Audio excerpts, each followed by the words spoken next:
오늘의 말씀은 잠언 3장 1절에서 10절까지의 말씀입니다. 내 아들아, 나의 법을 잊어버리지 말고 내 마음으로 나의 명령을 지키라. 그리하면 그것이 내가 장수하여 많은 해를 누리게 하며 평강을 더하게 하리라. 인자와 진리가 내게서 떠나지 말게 하고 그것을 내 목에 매며 내 마음 판에 새기라. 그리하면 내가 하나님과 사람 앞에서 은총과 귀중히 여김을 받으리라. 너는 마음을 다하여 여호와를 신뢰하고 내 명철을 의지하지 말라. 너는 범사의 그를 인정하라. 그리하면 내 길을 지도하시리라. 스스로 지혜롭게 여기지 말지어다. 여호와를 경외하며 악을 떠날지어다. 이것이 내 몸에 양약이 되어 내 골수를 윤택하게 하리라. 내 재물과 내 소산물의 처음 익은 열매로 여호와를 공경하라. 그리하면 내 창고가 가득히 차고 내 포도즙 틀에 새 포도즙이 넘치리라.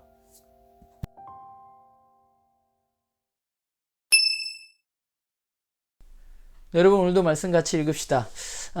말씀 읽기 전에 제가 좀 몸이 안 좋다고 글을 올렸었는데 너무 많은 분들이 걱정해 주시고 기도해 주셔서 조금 많이 좋아졌습니다. 그래서 좀 회복하고 아무튼 좀 체력 관리 잘하면서 열심히 해보도록 하겠습니다. 오늘 말씀은 잠언 3장 1절부터 10절까지의 말씀입니다. 저와 여러분이 그리스도인으로 삶에 있어서 되게 꿈꾸는 것 중에 하나는 하나님께 귀하게 여김받는 거가 아닐까요? 그리고 또한 더불어서 우리가 세상 속에서 살아가면서 또 생각하는 것은 사람들에게 귀하게 여김을 받는 게 아닐까라는 생각을 합니다. 그럼 우리는 어떻게 하나님께 귀하게 여김받고 사람에게 귀하게 여김받을 수 있을까? 오늘 잠언은 우리에게 그 비법에 대해서 이야기해주고 있죠. 오늘 뭐라고 얘기하나요? 그 잠언은 나의 법을 잊지 말고 나의 명령을 지키는 삶, 또 인자와 진리를 기억하면서 마음판에 깊이 새기는 삶을 살면 우리가 그렇게 될 수 있을 것이라고 이야기하고 있습니다. 그러면 우리가 지켜야 할 명령과 마음판에 새겨야 할 것들은 무엇일까? 그 핵심은 우리의 삶 속에서 나의 명철을 의지하지 말고 하나님을 신뢰하는 삶을 살아가는 것이라고 말합니다. 나의 일상 모든 일에서 하나님을 인정하고 그분을 나의 스승으로 받아들이는 것이죠. 그분의 음성에 귀 기울이고 그분이 가르쳐 주신 길을 가는 것입니다. 굉장히 많은 사람들이 내 삶이 내가 생각한 대로, 내가 계획하고 내가 애쓰는 대로 될 거라고 생각하면서 살아가는 것 같습니다. 그런데 성경은 우리에게 그렇지 않다고 말하고 있어요. 성경은 우리에게 그 삶, 내가 계획하고 내 스스로 지혜롭다고 생각하고 그 지혜를 따르면 내가 사람들에게 인정받고 섬김받을 수 있을 것이라고 생각하는 그 삶을 포기하라고 우리들에게 이야기합니다. 방법은 오직 하나라고, 오직 하나님을 의지하고 살아가는 것이라고 말합니다. 근데 우리 삶을 잘 살펴보면 우리는 우리 스스로 지혜를 쌓기 위해서 노력하고 지혜를 쌓는 것을 사람들에게 자랑합니다. 그런데 오늘 말씀은 이야기하잖아요. 스스로 지혜 있다고 여기지 말라고, 그렇게 애쓰지 말라고. 오직 하나님을 경외하는 삶을 살라고 말합니다. 결국 오늘 말씀은 우리 스스로 무언가 할 수 있다는 생각을 내려놓고 하나님만이 나의 삶의 유일한 선생님이시며 나의 삶을 올바로 이끌어 가실 수 있는 분이라는 사실을 내가 인정하며 그분의 말씀을 마음에 새기고 그 말씀대로 살아갈 때 우리는 하나님에게 또 사람들에게 섬김받는 삶을 살아갈 수 있다고, 풍성한 삶을 살아갈 수 있다고 이야기하고 있죠. 많은 사람들은 인정하고 싶지 않지만 사실 사람이란 존재는 무언가를 의지하는 존재입니다. 사람들은 얘기해요. 난 뭔가를 의지하는 게 아니라 나 자신을 의지하면서 내가 하고 싶은 대로 내가 맞다고 생각하면서 살아간다고 이야기합니다. 그런데 잘 생각해 보면 내가 맞다고, 내가 지혜롭다고, 내가 올바르다고 하는 기준은 어디에서 찾을 수 있느냐 하면 생각해 보면 많은 경우가 세상의 기준에서 그것을 판단해요. 내가 옳고 내가 지혜롭다는 것을. 그러니까 아니라고 하고 싶지만 우리는 에베소 2장에 있는 것처럼 결국은 세상 풍조에 따라서 나 자신을 판단하며 살아가는 경우가 거의 대부분입니다. 스스로 지혜 있다 말하는 것에도 그 지혜의 기준은 언제나 세상의 가치가 인정해주는 부분에 대해서 우리는 생각합니다. 우리는 우리가 주인인 것처럼 살아가지만 사실은 세상의 가치로 나를 판단하고 살아가는 거죠. 세상을 의지해서. 세상의 이야기에 귀 기울이면서 세상의 가르침에 따라서 우리는 살아가고 있습니다.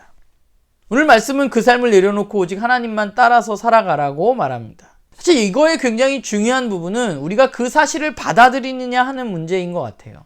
내가 하나님만 따라가고 하나님만 의지하고 하나님 가르쳐 주신 대로 살아갈 때 내가 아까 말한 대로 하나님과 사람들에게 섬김을 받고 풍성한 삶을 살 수 있느냐에 대한 신뢰가 나에게 있느냐 하는 것은 굉장히 중요한 문제라는 생각을 하게 됩니다. 우리가 그것을 신뢰하지 못한 이유는 오늘 우리가 살아가고 있는 세상은 우리에게 끊임없이 너 자신을 더 인정받을 수 있을 만한 존재로 만들라고 우리를 다그치고 있어요. 너의 건강을 위해서, 너의 노후를 위해서, 너의 더 편안한 삶을 위해서, 조금 더 윤택한 삶을 위해서, 다른 사람들보다 조금 더 잘 사는 것처럼 보이기 위해서, 네가 인정받기 위해서 너는 노력해야 된다고 말하고 있죠. 그런 이야기가 계속 들려오기 때문에 우리는 이 말씀을 신뢰하기 힘든 것입니다. 이 말씀은 결국 뭐냐면 그런 세상의 이야기에 아니야, 나 자신을 세상에서 인정받을 만한 존재로 내가 만들려고 애쓰는 것보다 더 중요한 것은 오직 하나님께 나 자신을 맡기는 삶이 더 옳다라고 이야기하는 것, 그리고 그런 삶을 사람들에게 실제로 보여주는 것, 그것이 바로 저와 여러분이 걸어가야 할 길인 것이죠. 우리는 너무 세상의 기준에 따라서 우리의 삶을 옥죄며 살아가고 있는 것은 아닌가 한번 좀 고민해 봤으면 좋겠어요. 잘 생각해 보면 내 삶에 대한 기준도, 또 저는 목회를 하고 있으니까 목회에 대한 기준도 어쩌면 세상의 기준으로 자꾸만 그것을 판단하고 바라보려는 나 자신을 발견할 때가 있습니다. 그런데 우리가 신뢰해야 할 것은 바로 주님입니다. 주님이 말씀하신 대로 살아가는 것, 그것이 우리들에게 진정한 풍요로운 삶을 가져다 줄 수 있다는 사실을 우리는 바라보고 그것을 믿고 그것을 신뢰하고 그것을 따라서 걸어가야겠죠. 제가 지난주인가 지지난주인가 저 아이들 얘기했잖아요. 학교 제잘제잘 거린다고. 저희 특별히 주은이가 집에 오면 그날 선생님이 이야기하신 이야기를 저에게 막 하거든요. 선생님이 알려주신 것. 근데 제가 이야기하는 걸 잘 안 들어요. 선생님이 이야기해 주신 게 옳아요. 우리 주은이에게. 그래서 선생님이 가르쳐 주신 대로 믿어요. 그렇다고 생각해요. 그래서 그거에 따라 살아요. 저는 저와 여러분에게 그런 하나님이 그런 아이들이 선생님을 신뢰하는 것 같은 그런 신뢰가 저와 여러분에게 있었으면 좋겠어요. 다른 사람이 뭐라 해도, 세상이 뭐라 해도 하나님, 우리의 선생님 되시는 그분의 이야기에 우리가 맞다고, 그것이 옳다고 생각하고 그렇게 행동하는 삶, 그것이 저와 여러분을 진짜 풍요로운 삶으로 이끌어 주실 것이라는 것을 믿고 우리 한 걸음씩 걸어가 봅시다.